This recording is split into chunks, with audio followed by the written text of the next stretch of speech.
बिस्मिल्लाहिर्रहमानिर्रहीम। अस्सलाम वालेकुम। आज का हमारा टॉपिक ये जो लेक्चर है ये नंबर थ्री के टॉपिक के ऊपर है। नंबर थ्री में बेसिक नंबर थ्री के एक तो definition and secondly number three के कुछ बहुत ही छोटे छोटे से बेसिक जो थे कॉन्सेप्ट्स स्टार्टिंग वो मैंने अपनी पिछली वीडियो में अपलोड किए, आप वहाँ से देख सकते हैं। ये हमारा जो टॉपिक हमने आज नंबर थ्री का डिस्कस करना है वो है हमारा जीसीडी का टॉपिक, यानी कि ग्रेटेस्ट कॉमन डिवाइज़र। तो पहले इसकी डेफिनेशन देख लेते हैं कि ग्रेटेस्ट कॉमन डिवाइज़र कहते किसे हैं। फॉर एग्जांपल आपके पास कोई से दो इंटीजर्स हैं ए एंड बी, और जब भी आप जीसीडी फाइंड करने लगे दो नंबर्स का, तो उनमें से एक नंबर जो है वो कम से कम नॉन ज़ीरो होना चाहिए। अदरवाइज़ अगर दोनों नंबर ज़ीरो होंगे तो फिर उनका जीसीडी जो है वो ज़ीरो ही होगा। तो इसलिए जब भी आप इसकी डेफिनेशन देखेंगे तो आपको डेफिनेशन में लिखा हुआ ज़रूर मिलेगा कि at least one of the number should be non zero. तो आपने दो नंबर्स लिए, इनमें से कोई एक कम से कम नॉन ज़ीरो ज़रूर है। आपने कहा कि इन दोनों नंबर्स का जीसीडी जो है वो डी है। जब आप ये वर्ड इस्तेमाल करते हैं, टर्म इस्तेमाल करते हैं कि ग्रेटेस्ट कॉमन डिवाइज़र इनका डी है, या कोई भी नंबर इनका ग्रेटेस्ट कॉमन डिवाइज़र बन जाता है, तो उसका मतलब क्या होता है? उसके दो मतलब होते हैं। इसका मतलब ये है कि ये दो कंडीशंस अगर डी सेटिस्फाई करेगा तो फिर डी इसका ग्रेटेस्ट कॉमन डिवाइज़र होगा, या आप ग्रेटेस्ट कॉमन डिवाइज़र होने का ये दो मतलब हो सकते हैं। फॉर एग्ज़ाम्पल, एक तो ये कि वो जो नंबर जीसीडी बनता है, जीसीडी कैसा नंबर होता है जो दोनों नंबर्स को, दोनों इंटीजर्स को डिवाइड कर रहा होता है, ठीक है। तो अगर आपका डी जीसीडी है तो डी ए को भी डिवाइड करेगा और बी को भी डिवाइड करेगा। और इसके अलावा अगर कोई और नंबर ऐसा है जो यही काम कर रहा है, ए और बी को एट अ टाइम डिवाइड कर रहा है, तो फिर वो नंबर हमारे डी के साथ क्या ताल्लुक़ रखेगा? उस नंबर का हमारा, क्योंकि अब देखिए ना, एक दो नंबर्स आपके पास, जैसे मिसाल के तौर पे आपके पास एक नंबर है 8 और एक नंबर है 12। जैसे मैं मिसाल देखिए आपको दिखाऊं, एक नंबर आपके पास है 8 और एक नंबर है आपके पास 12। अब इकट्ठा एट अ टाइम इन दोनों को कौन कौन से नंबर डिवाइड कर रहे हैं? इन दोनों को 2 भी डिवाइड कर रहे हैं, इन दोनों को 4 भी डिवाइड कर रहे हैं। एक से ज़्यादा नंबर्स एट अ टाइम दो नंबर्स को डिवाइड कर सकते हैं। लेकिन जब आप जीसीडी की बात करेंगे तो जीसीडी जैसे कि नाम से जाहिर है ग्रेटेस्ट कॉमन डिवाइज़र, यानी कि कॉमन डिवाइज़र्स आप निकालें, जैसे 1 भी है इनका कॉमन डिवाइज़र, 1, 2 एंड 4, ठीक है। तो इन कॉमन डिवाइज़र्स में जो सबसे बड़ा होता है वो हमारा जीसीडी होता है, वो हमारा ग्रेटेस्ट कॉमन डिवाइज़र होता है। तो ये तो एक कॉमन सेंस की बात है। तो ये अगर 4 अगर हमारा जीसीडी है, और कोई और नंबर भी आपको ऐसा मिल सकता है, जैसे आपको 2 मिल सकता है, जैसे आपको 1 मिल सकता है, ऐसा जो एट अ टाइम 8 और 12 को डिवाइड करे, तो बाकी जो नंबर्स जो जीसीडी नहीं है उनका जीसीडी के साथ क्या ताल्लुक़ होगा? उनका जीसीडी के साथ ये ताल्लुक़ होगा कि वो डेफिनेटली जीसीडी से छोटे होंगे, क्योंकि जीसीडी जैसे लफ्ज़ ही ग्रेटेस्ट कॉमन डिवाइज़र है, सबसे बड़ा डिवाइज़र है।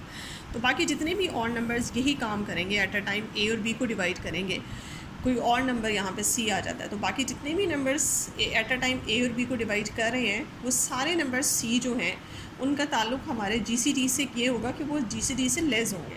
ये बात याद रखिएगा, जीसीडी से लेस होंगे। और दूसरा, वो जीसीडी को यहाँ मेंशन तो नहीं है, लेकिन वो जीसीडी को डिवाइड भी करोगे। जैसे आपने यहाँ देखा, जैसे जीसीडी हमारा 4 है, 8 और 12 का जीसीडी हमारा 4 है, और इसमें आपने 2 भी है, 1 भी है। लेकिन जो बाकी डिवाइज़र्स हैं वो ना सिर्फ ये कि जीसीडी से छोटे हैं, बल्कि जीसीडी को डिवाइड भी करते हैं, कि 1 भी 4 को डिवाइड करता है, 2 भी 4 को डिवाइड करता है। तो यहाँ से ये रिज़ल्ट जो है वो इस तरह से बनता है कि आपकी जीसीडी को दो क्वालिटीज़ सेटिस्फाई करना पड़ती हैं, कि एक तो ये कि जितने और डिवाइज़र्स होते हैं ए और बी के साइमल्टेनियसली, उन सबसे बड़ा डिवाइज़र वो डी होना चाहिए अगर वो जीसीडी है, और वो दोनों को डिवाइड करता है। और यहाँ पे आप और करके ये भी रिज़ल्ट, ये भी फैक्ट बनता है कि सी जो है वो डिवाइड भी करेगा। बाकी सारे डिवाइज़र्स जो हैं वो आपके जीसीडी को डिवाइड ज़रूर करते हैं, यानी कि ए और बी के जितने भी साइमल्टेनियस डिवाइज़र्स हैं वो आपके ए और बी के जीसीडी को डिवाइड ज़रूर करेंगे, ठीक है जी। रिटन फॉर्म में जीसीडी को, बजाय से कि आप बार बार जीसीडी का वर्ड इस्तेमाल करें, तो रिटन फॉर्म में जीसीडी को इस तरह से भी नंबर थ्री में हम लिखेंगे कि ए और बी का जीसीडी ऐसे लिखने के बजाय GCD of A and B, इस तरह से वर्ड्स में लिखने के बजाय हम ये लिखेंगे, ब्रैकेट डाल देंगे, छोटी ब्रैकेट, ए कॉमा बी, यानी कि ये चीज़ रिप्रेजेंट करेगी GCD of A and B, तो वो आपके पास डी है। तो रिप्रेजेंटेशन इस तरह की होगी, ठीक है जी। उसके बाद अब प्रैक्टिकली उसने लेके दिखाया हुआ कि आपके पास, आपने ये दो नंबर्स दिए, -8 एंड 36, उसका जीसीडी आपके पास 4 आया। आपके किसी एक नंबर के नेगेटिव होने से कोई फ़र्क नहीं पड़ता जीसीडी के ऊपर, जीसीडी जो है वो हमेशा पॉजिटिव ही होता है। जीसीडी बेसिकली वो टेबल है या वो नंबर है जो आपके दोनों नंबर्स को एट अ टाइम डिवाइड कर रहा है। तो अगर उनमें से एक नंबर नेगेटिव भी है तो इससे कोई फ़र्क नहीं पड़ता, क्योंकि पॉजिटिव नंबर जो है वो पॉजिटिव को भी डिवाइड करेगा और नेगेटिव को भी डिवाइड करेगा। अच्छा, इसके अलावा और आपने देखा 15 और 35, इन दोनों का जीसीडी जो है वो आपके सामने है। इन दोनों का जीसीडी जो है वो 5 आपने निकाला, ठीक है। तो और अगर आपके पास सेम नंबर आ जाए, मिसाल के तौर पे ए और ए आ जाए, तो सेम नंबर का जो जीसीडी है वो नंबर खुद होगा, ठीक है। अगर आपके पास ये सीन हो कि एक नंबर ए है और दूसरा नंबर बी है और आप इनका जीसीडी निकालना चाहते हैं, लेकिन इनका फैक्ट ये है कि ए जो है वो बी को पूरा डिवाइड करता है, तो फिर इनका जीसीडी सीधा ए निकल आएगा। जाहिर है ए ही आपका, जब इसका ए की और बी के फैक्टर्स निकालेंगे तो उनमें कॉमन फैक्टर आपके पास ए ही आएगा सबसे। ठीक है जी, ये छोटे छोटे से कुछ रिजल्ट्स थे जीसीडी से रिलेटेड। अब इसके बाद हम कुछ थ्योरम करेंगे इसके। अच्छा, थ्योरम से पहले मैं आपको प्रैक्टिकली कुछ, जैसे ये तो बहुत सिंपल था ना, ऊपर कुछ एग्जांपल्स थे, लेकिन मैं प्रैक्टिकली अगर आपके पास बड़े नंबर्स आ जाएँ, जैसे कि 256 और एक नंबर है 1166, इन दो नंबर्स का इकट्ठा अगर आपको कहा जाए कि जीसीडी आपने फाइंड करना और नंबर हमारे पास काफ़ी बड़े हैं, तो इसको कैसे हम इसकी क्या टेक्निक होगी और क्या तरीक़ेकार यहाँ पे हम इस्तेमाल करते हैं। वैसे तो हमें बहुत से तरीके आते हैं, लेकिन यहाँ पे जिस तरीके से, जिस स्टैंडर्ड तरीके से हमने जीसीडी को यूज़ करना है अपने एलिमेंट्री नंबर थ्योरी में, वो मैं आपको बताती हूँ कि हम किस तरह से चलेंगे। आपके पास तरीक़ेकार क्या होगा, आपने हमेशा ये देखना है कि ये जो दो नंबर्स जिनका जीसीडी आपको फाइंड करने को कहा गया है, उनमें से जो बड़ा नंबर है उसने आप उसको इस तरह से रखें और आप उसको छोटे नंबर से डिवाइड करें। कैलकुलेटर आपके पास होगा, आप इजीली डिवाइड कर सकते हैं। आपने उस, जैसे 1166 है 1166, आपने इसको 256 से डिवाइड किया और 256 से डिवाइड करने के बाद आपने डिवीज़न एल्गोरिथम लिखा। अब डिवीज़न एल्गोरिथम, हम उससे फेमिलियर हैं। डिवीज़न एल्गोरिथम क्या होता है, अगर आपको नहीं पता डिवीज़न एल्गोरिथम, तो मैं एक दफ़ा फिर आपको बता देती हूँ कि डिवीज़न एल्गोरिथम क्या होता है रफली। फॉर एग्ज़ाम्पल, आपका एक नंबर है ए और एक नंबर है आपका बी। आप ए को बी से डिवाइड करती हैं, यहाँ पे कोई ना कोई क्वोशंट आता है और फिर आप मल्टीप्लाई करने के बाद यहाँ लिखती हैं और कुछ सब्ट्रैक्ट करने के बाद आपके पास कोई ना कोई रिमाइंडर आता है। ये आपका डिविडेंड है, ये आपका डिवाइज़र है, ये आपका क्वोशंट है और ये आपका रिमाइंडर है, ठीक है जी। तो इस पूरी डिवीज़न के प्रोसेस को इक्वेशन फॉर्म में लिखने को हम डिवीज़न एल्गोरिथम कहते हैं। अब डिवीज़न एल्गोरिथम क्या है, इसके ऊपर एक पूरा थ्योरम है जो इसको प्रूव करेगा कि हम इस तरह से किस तरह से डिवीज़न एल्गोरिथम बनता है। उसको हम बाद में करेंगे, वो हमारा काफ़ी लंबा प्रूफ है, लेकिन फ़िलहाल इसका सिर्फ मेन रिज़ल्ट मैं आपको बताऊँ। इसको इक्वेशन की फॉर्म में इस डिवीज़न के प्रोसेस को लिखने को हम डिवीज़न एल्गोरिथम कहते हैं। अब जैसे आपने लिखा, आपका ए जो है, बी को जब आप क्यू से मल्टीप्लाई करती हैं और उसमें से फिर आर माइनस करके सब्ट्रैक्शन के बाद बचता है, तो बी क्यू को अगर आप आर में ऐड कर लें तो आपके पास ए बनेगा। बिल्कुल ऐसे जैसे मिसाल है, जैसे 7 को आप 2 से डिवाइड करते हैं तो 2 3 6 आता है और 1 रिमाइंडर होता है। 2 को 3 से मल्टीप्लाई करें और 1 ऐड करें तो आपके पास 7 ही आएगा।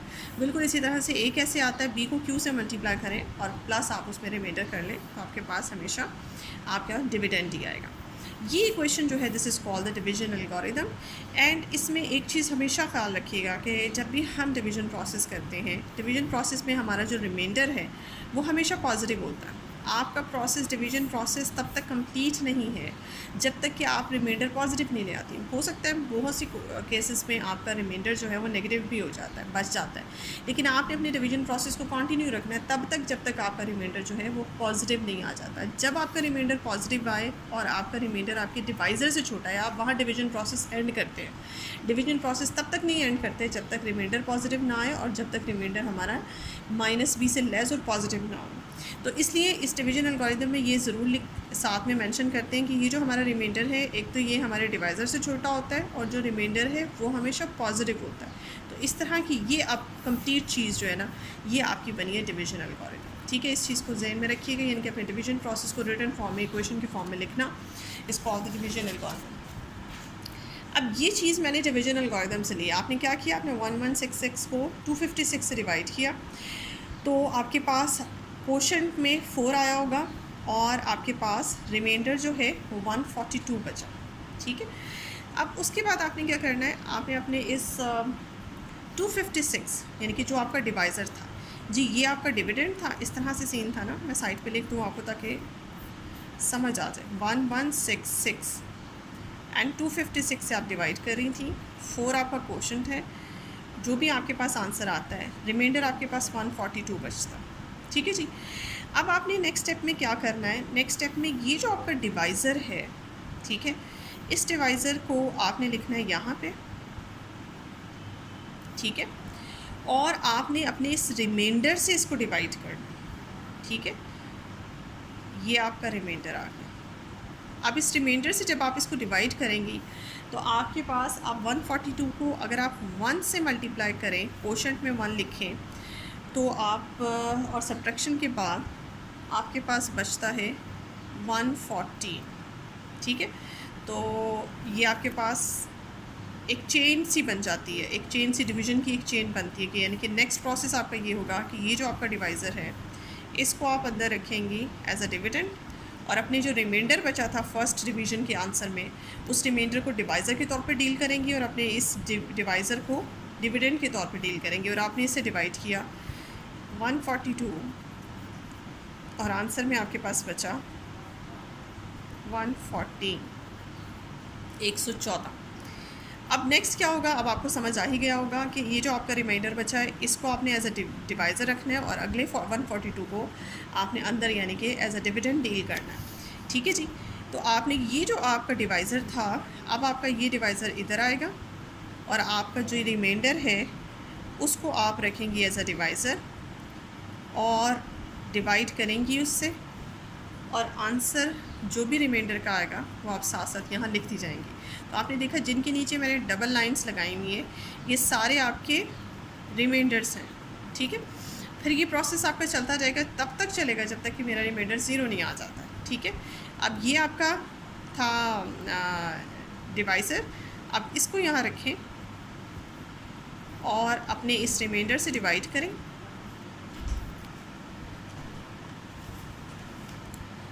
और डिवाइड करने के बाद आपके पास जो रिमाइंडर आता है वो आपके पास आता है 2।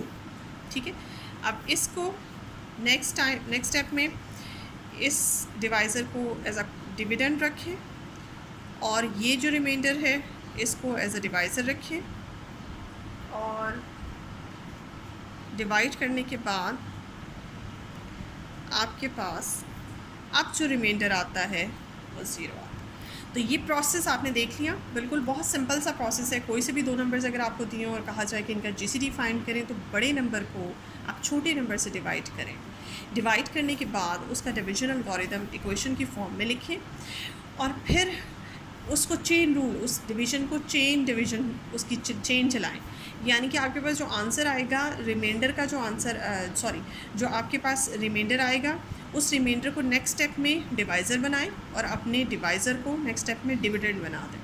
ठीक है, जो भी आंसर आता है एक नया रिमाइंडर बचेगा, अगेन ये प्रोसेस चलाएं, फिर इस डिवाइज़र और इस रिमाइंडर को आप आपस में डिवाइड करें, फिर नेक्स्ट इस डिवाइज़र को इस रिमाइंडर को हमने डिवाइड किया और फिर इसको लेके चले, और ये प्रोसेस देखिए आपका आहिस्ता आहिस्ता करते करते आपका जो रिमाइंडर है हर स्टेप में पिछले स्टेप से रिमाइंडर आपका छोटा है, पहले 142 फिर 114 फिर 28 फिर 2 और करते करते 0 तक हम पहुंच गए। तो ये आपने अपना चेन रूल डिवीज़न का तब तक चलाना है जब तक कि आप अपने रिमाइंडर 0 तक नहीं पहुंच जाते। ठीक है, जिस स्टेप में आप पहुंच गए वहाँ पे आपने स्टॉप कर देना है, और आपने याद रखना है कि जिस स्टेप में आपका रिमाइंडर 0 बचेगा उस स्टेप से जस्ट जो ऊपर वाला स्टेप होगा, सेकंड लास्ट स्टेप होगा, उस स्टेप में जो आपका रिमाइंडर आया था that is the GCD of 256 and 1166। ठीक है जी, एक बार फिर सुन लें कि आपका जहाँ जो लास्ट स्टेप होगा जिसमें आपका रिमाइंडर 0 आएगा, उससे जो सेकंड लास्ट स्टेप में आपका क्वेश्चन का, आपकी डिवीज़न प्रोसेस का जो रिमाइंडर होगा, फाइनली वो आपके इन दो नंबर्स का जीसीडी है। अब आप जीसीडी के और भी बहुत से तरीके हैं फाइंड करने के, जैसे स्कूल मैथ्स में जीसीडी किसी और तरीके से फाइंड किया जाता है। अगर आपको वो याद, आप उस तरीके से निकालें, इस तरीके से निकालें, आप इसको चेक कर लें, आप देखेंगे कि आपका उस तरीके से आंसर और इस तरीके से आंसर जो है वो मैच करेगा। ठीक है, ये बहुत सिंप्लीफाइड लंबा प्रोसेस ज़रूर है, लेकिन अगर आपके पास कैलकुलेटर होगा आप बड़ी जल्दी इसके डिवीजन प्रोसेस को कर सकते हैं। सो कैलकुलेटर अपने पास ज़रूर रखें जब भी इस तरह के जीसीडी के क्वेश्चन करें, तो आपके पास आप बहुत आराम से फटाफट ये सारा क्वेश्चन कर सकते हैं। ये वही प्रोसेस है, और ये जो चेन डिवीज़न की चेन है ये भी आपको याद होगा, स्कूल मैथ्स में हम करते होते थे इस तरह की डिवीज़न चेन। तो ये वही तरीका वही है, लेकिन अब इसको इस तरह लिखने के बजाय इसको हम इक्वेशन फॉर्म में लिखते हैं। ठीक है जी, तो आपके पास कोई भी अगर क्वेश्चन आए, और मैं आपको बहुत सी एग्ज़ाम्पल्स भी दिखा सकती हूँ, एज अ होमवर्क भी दे सकती हूँ, तो मैं आपको सेंड करूँगी एज अ होमवर्क कि आप की प्रैक्टिस कैसे कर सकते हैं बहुत से नंबर्स लेके। फ़िलहाल आज की वीडियो में सिर्फ इतना ही। आज मैंने जीसीडी के ऊपर बात करनी थी, इससे रिलेटेड थ्योरम इंशाल्लाह हम नेक्स्ट वीडियो में करेंगे। ठीक है, थैंक यू सो मच।